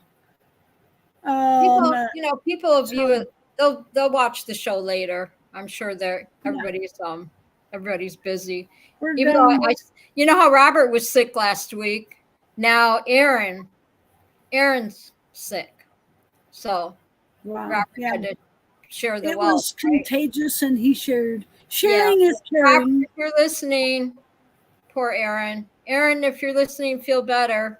Because I sent Robert the link to the show in case you want to jump on the chat. So, I don't know where everybody's at tonight. Maybe because usually they jump in, later or whatever. They're probably. I'm gonna update my Facebook page to say I'm in a relationship with a tag team because I keep wearing everybody out. Oh, cute! There you go. Yeah, put that on there. Put that on there. Do you know, Kramer? In 2005, I started a little thing called the Healing Garden, and what I did is I made like a big poster, and I wish I would have kept it. But I went through the magazine and I found all different kinds of sayings, and I cut them out in my because I used to have like the glamour magazines and all that. So I went through and I cut out all different sayings and I put them on a poster. And these are some of the stuff that I did in the Healing Garden. I said, I found the power of having it all. Dreams do come true. Inspire. Are you comfortable being? Dream, renew. It's all how you live it. Realization. Raise your voice. Heaven sent. Be strong. Start with craving, reflection. Choose better. And soul search. Heal thy heart. Power surge. Feed it. Alter healing. Uplift. You got to start somewhere. Birth of a new you. Mission makeover. Proud of who you are, where you've been. Give thanks. Sometimes you feel. Your time to heal. It's time to get real. Hold on to faith. So, and I have I just kept adding to it, kind of cool, huh? Yeah, that's pretty cool. Look at this. He does not look that fat. Let me get Molly's toy. Come on, Molly. Scott sent me the picture of his orange cat. Honestly, Scott, he doesn't look very fat. But he looks like he's happy. trying to find where her toy went. Well, I guess we will we'll call it a night since Molly's already like what else? That's it, I guess. Everybody. I'm glad 13 pounds. I don't even know what Miss Molly, I've had her 2 years now. She was my rescue from the Little Travis Bay Humane Society. I adopted her. She was the best. She's such a good buddy. She's such a good buddy of mine. She loves to play. But they make me sneeze. Well, but I love to play with them with the laser lights. Yeah, I love to watch them play, but they make me sneeze. I don't know where her. I don't know. I put her toy, her little toy thing she likes to play with. I usually have it ready. I don't know where. It's somewhere. Anyway, I forget I'm live still. I'm still live on TV here. So anyway, I guess we're going to I guess that's it. We're going to say goodbye to the chatters and all that. And 13 pounds. I guess it's kind of. I had fun. I don't want to go yet, but we got everybody's pooping out. So yeah, they pooped out tonight or whatever. Well, don't we'll say goodnight to everybody, but just stay on for a couple minutes because we always chat for a few minutes and then exchange info.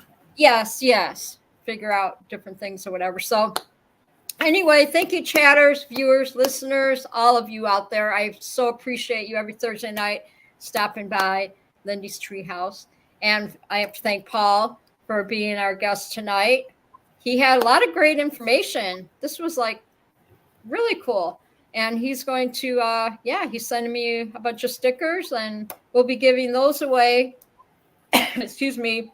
Whenever I get those, we'll have to make up different games and stuff.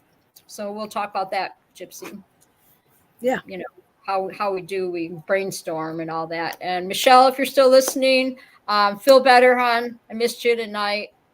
And John, Cowboy, feel better. Jade, Eric, prayers for you guys. Stay strong. And we'll fly. Don't get too many ice cream headaches, okay? I still need to get Will Fly's address so I can send him a free DQ Sunday if there's a Dairy Queen still in existence near him. I'll get that one of these days. I still have it. I think I still have his address in my in my chat, in my DM or whatever, but he can send it to you so he can get his get the sticker or whatever. But this was really good. I really enjoyed this. Oh yeah, real quick, what shows do we got? What shows do we have all week? We always do a shout out to it. So this is Thursday. Tomorrow night is Scuba Vapes on at 8 o'clock Eastern time, 7 o'clock everybody else. No, 8 Eastern time, Scuba Vapes. That's a fun show with flip coins and mod heists and all kinds of good things to do. Talking about vaping and paramotoring. Yep. And then we got Saturday, Sunday, Monday that are just so boring. And then we got Tuesday night hangout with Never Trust a Skinny Chef Shane and all his good co-hosts, Will Fly and Nick J and Cupcake Krista, and DP was on there last Tuesday. Yep. And then maybe if Jade is up to it, we'll have a Wednesday night Just Wanna Fly with Flying Flamingo Jade. Yep. And that brings us back to next Thursday when we'll have Thankful Thursday in Lindy's Treehouse. Yes. And I'm thankful for all of you. I'm thankful for my chatters, like I said, my viewers and everything. And I do the show for you guys. I do this for you guys. It's not a competition. I just do it for fun. And I love to see people be successful. 6 p.m. for Scott. Where you at, Scott? It's 6 p.m. for Scott Savage. Where does he live? I don't know. It's 8 o'clock for you, Linda. It's 7 o'clock for me. It's 6 o'clock for Scott. We're just spread all over the globe. I guess. And Walter Peoria, it's tomorrow. Yeah. We're just a bunch of crazy globetrotters. So I'm going to read something real quick and we'll call it a night. A life well lived is simply a contemplation of days well spent. You can accomplish so much in all the years ahead just by making sure that you try to do at least one memorable, meaningful, fun, or fulfilling thing before the setting of each sun. And remember that it really is within the reach of everyone to become independently wealthy in the most gratifying way. All you have to do is treasure every single day. So I treasured yesterday. I walked 7 miles yesterday, and boy, did I feel it. How many steps is 7 miles? A lot. I just go by steps every day. I don't go by miles because this watch isn't really accurate. I get close to 14,000 every day. Let me see. I'll tell you because I had it on Facebook. I did 13,158 steps yesterday. Wow, that's good. So mine says if I do 14,384 time travelers. Yeah. 14,384 steps, and it's only saying like 5 miles. So it thinks I have really long legs. I haven't. This is a cheapo knockoff watch. My Apple Watch, I actually had to take. It actually, you laid out and it was like walk 10 steps and how far is it? And then you walk up 50 steps and how far. But this one didn't do that. I just have it. I have Fitbit and I have it set on my phone. So, it was a lot. What I did is the office where I dropped my rent off is just a few blocks away. So I did yesterday is I walked down, and up here it's hilly, right? So I'm on the way there, I'm walking down the sidewalk. And then on the way back, I'm walking halfway home, I'm walking up the sidewalk, and I could feel I was getting some cardio. And I was thinking, well, I'm already out, right? So I walked to the college. So by the time I got to the college, I already had almost 2 miles on me. By the time I walked down to the office and then walked to the college, I had like 2 miles. And so I doing the math, and I'm going around the track, and I'm thinking, okay, so I keep going. And usually after 3 miles, I start sweating. And if I start sweating, that's a good thing. That means that I'm getting cardio. And I'll just watch it. And I wanted to get my 5 in, which means, or actually I got 6 in I waited till it showed 6. And then when I got, cause you figure when I already had the 2 miles, when I got to the track, I was 2 miles in. So realistically at the track, right, I walked 5 miles? But so do you walk a mile at the track and then see if your watch says this, or your app says the same thing and it's true? Because I did, I can't tell you if mine is true because I don't walk around a track, so I can't do a 1 mile lap and then see if my watch says a mile. I think to walk to the bay, it's like 1.67 miles or something. But and like I said, everything's really really hilly, as the saying goes. And so on the way back, I'm always on the way back home from the college, I'm walking down, but I'm thinking, because when I get home, I'm thinking my back's hurting, right? My back hurts every time I get done walking. And I Googled it, and then they said that the walking, maybe if you walk too fast, because I walk at a good pace, so I can get those miles in and get that cardio going. And so so a lot of the sidewalks, right, are up and down. So I'm thinking when I'm going up or going down, right, it's putting pressure. Hi, JD. It's putting pressure on your back. Hey JD, when we get done here, you want me on the after show? You want me to send you a link? You want to jump on and say hi after we close the show? Bill's got 2,500. Bill's got 2,515 steps today, and then his watch battery died. I just count the steps, so I get 14,000, almost 14,000 every single day or more. My best day was 53,961 steps.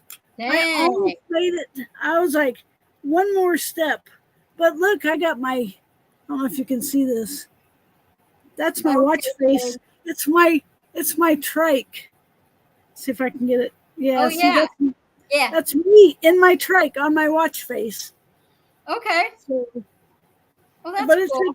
it keeps track of my steps every day. Oh, okay. Yeah, I just use the Fitbit, and yeah, a lot of times, like I said, I'll walk down to the bay, and I'll walk around the bay, and I think it's 1.67 miles to walk to the bay, and I try to get like 4 or 5 miles in just walking around the bayfront, right? And then walking back home, right? So I'm getting that another mile or so. And when I'm walking back from the bay, I'm going uphill. And and that's what I'm thinking. It's probably putting stress on my back. And I got to talk to my friend Chris, who is a personal trainer, and ask him what exercises I can do to love you, JD. Love you, Eric. Prayers. I love you bunches. And to see what it doesn't like, my back doesn't like, I can sleep and everything. I'm not like in pain, but I can feel it like it's tired.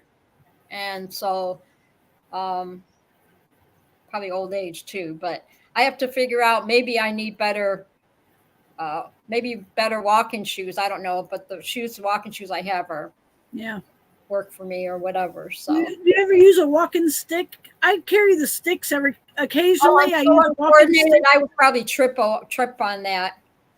Well, it helps you to stay more upright, because if you walk a lot and you start slouching. Yeah, because I'm slouching when I'm going. Yeah, when I'm going uphill, right? A stick would help you stand upright. Yeah.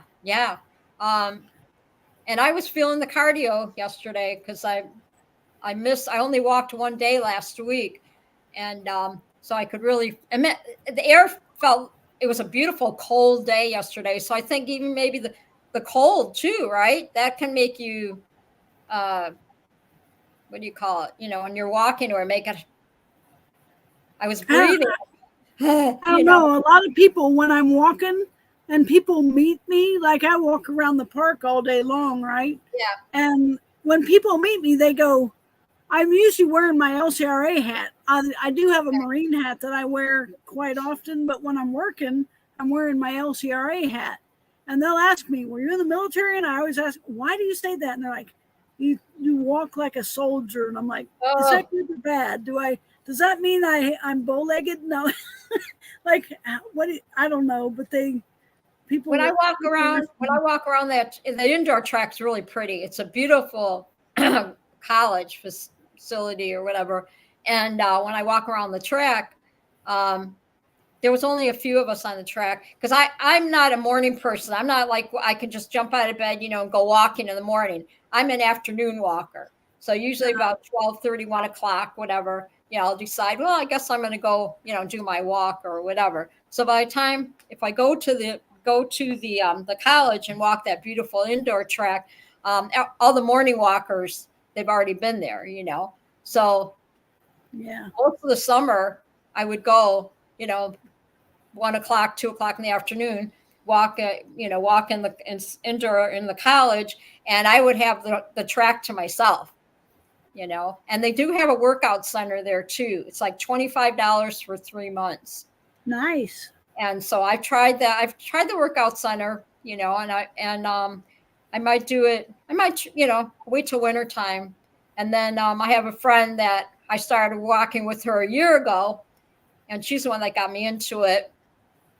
And So what I do is, because when it's snowing, right, I can't walk in the snow. So I'll just call my little bus, and have them come pick. I have them come get me, and call them a day or two ahead of time and say, hey, I need a ride to the college at 1:00 or whatever, and they come get me, drop me Nice. off, and then because the wintertime is too cold, but I'm going to walk as much as I can up there because I like to get my miles in and get that exercise. I like walking in the snow. So Yeah, and then so my by 2:00 in the afternoon, I'm hiding from the heat. yeah, and see, I'll be by the time the afternoon comes, I'll be the winter time I'll be having my bus come get me. But a lot of times my friend, when she gets off of work, when she on her lunch, she'll come by and pick me up and we'll walk like for 30 minutes and then she'll bring me back home and saves me bus money too, right? Or sometimes I just meet her up there. If I want to walk and work out in the gym part of it, I can do that. So it's cool. It's, I'm blessed. I love it up here, and the the walks do me so good, but just the back part or whatever. And Cricket gets all excited when we go walking. When there's nobody in the park, she doesn't have to have a leash on, but if there's anybody there, we have a leash law. But man, she knows this property. She's like, these 276 acres are mine. Oh, yeah. Oh, yeah. They love their walks. They do. Yeah. And especially when I get on the Segway, she can run as fast as she wants and I can keep up with her. Oh, there you go. There you go. That's good. That's awesome. That's good that you do, you do that. Yeah. So I just, like I said, when I do my walks at the bayfront, I get, it doesn't matter how many times I've seen Lake Michigan. Every time I go, I get so excited. And I remember the very first time I walked down to the bay all by myself. When I first moved here, when you first move, you're like a new kid on the block and you're just trying to, everything's kind of scary and new. And I wouldn't go out and do anything. I wouldn't like go out and venture out. Everybody said, oh, come on, do this. And yeah, I will, and they know me. They're like, when I'm ready, I'll do it. Right. And then one day I decided, I'm going to walk down to the bayfront. And I did. And I was so proud of myself that I started doing that. And now it's like, you'll see it on Facebook. And is at the bayfront. Yeah. And now, walking to college. And so, it's like I said, it's definitely very therapeutic. And like I said, when I got home, my legs and stuff didn't hurt. My feet didn't hurt, just my back. That's good. So I had to be from going, like you said, you don't realize in your hunch, when you're going uphill, you're kind of hunched, to keep your balance. Not like way hunched, but you know what I mean? Your balance is different. So I carry my walking stick folds down to, it's a foot long or something, 18 inches long. Katie, I and love then you. You snap it out and you can, but I keep my walking stick. I've got like 6 of them, but I keep several of those on hand. And then when I'm walking around the park, I go down there in the Kawasaki Mule because it's a half a mile from my RV to the park, and it's all uphill coming back. When I'm tired, it's all uphill. So I ride down there on the mule, then I walk all over the park, which is, 276 acres. I'm walking around and doing stuff, and then because I park the mule and then I get back on it and ride back to my RV. But most of the time I just have one that sticks in the back. So it makes a big difference. Yeah. I wish I could go out and look at the moon, but the problem is, well, the parking lot would be lit up, but the problem is there's only spotlights like outside my window here. And the spotlight outside my bedroom window doesn't work. So the parking lot, because where my bedroom is, my bedroom window faces the parking lot.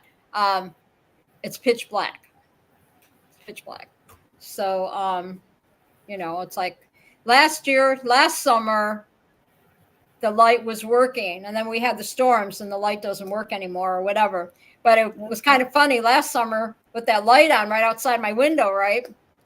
I had a spider, and I actually named the spider, and the spider would come out every single night and make a web. So I didn't even have to decorate last year for Halloween because it, kind of stayed there on the window. But I would lay there in bed and watch this spider. I was so mesmerized how much hard work she put into making that, that web, and it would get bigger and bigger and bigger and bigger. And of course, Molly, would be watching that thing, wondering why she can't get to it or whatever. Yeah. When's lunch? Molly's looking at it going, look, lunch. Yeah. She's my bug catcher. Cause the other night I moved the little blind, the blind or whatever, the curtain here. And, all of a sudden I see her looking on the floor, and I'm like, what are you doing? And I went to look, and it was a bug. It was like icky bug. So I took my shoe and I smashed it. And yeah, she's my, I didn't want her to eat it. But she's my bug catcher. But anyway, I had fun tonight, you guys. We're going to go now, I promise. And I love you, JD. I'm glad you stopped by. And I keep praying for both of you, Have fun visiting your friends. They're in another state. That's why she doesn't want to jump on. Yeah. No, I get it. But we'll, I check on her every day like you do, Gypsy. But like I said, I'm thankful for everybody. I'm going to give big hearts. We're going to say good night. Y'all be safe out there, whatever you're doing. Okay. And we'll see you on Scooby-Doo show. It's already tomorrow night. Scooby, I guess they were going to do some kind of game with me, and I guess they'll have to do it later because I had a guest tonight. But according to, that's okay, JD. That's okay. You enjoy your time. You stay on, whatever. We'll close the show. So anyway, thank you much. Love you. See you next week. You never know what's going to go on next Thursday. And if you want to be a guest on my show, just DM me on Facebook or go on my YouTube. Oh yeah, Scuba, you're still here. Well, goodness gracious. Yeah, Scuba, I'll see you tomorrow night. I know where to find both of you. Yes. My lovely munchkin. We always have fun. Yeah, maybe we'll do the game thing next week. Yeah. So that was something that I had planned on getting Paul on the show a few weeks ago, and then the hurricane hit. So this worked out really good. He messaged me and said, hey, I'll come on your show and talk about Sun and Fun. So super nice guy. I enjoyed it. And we had a good guest. And I will see you guys all later in the chatties all week long, because we chatty, because we are the bestest. Yes. So thank you, PPG Gypsy. I love you bunches. And we'll see you later, everybody. Alligators, after a while. Crocodiles, all that stuff. Hi, 4.5. Yes. Hi.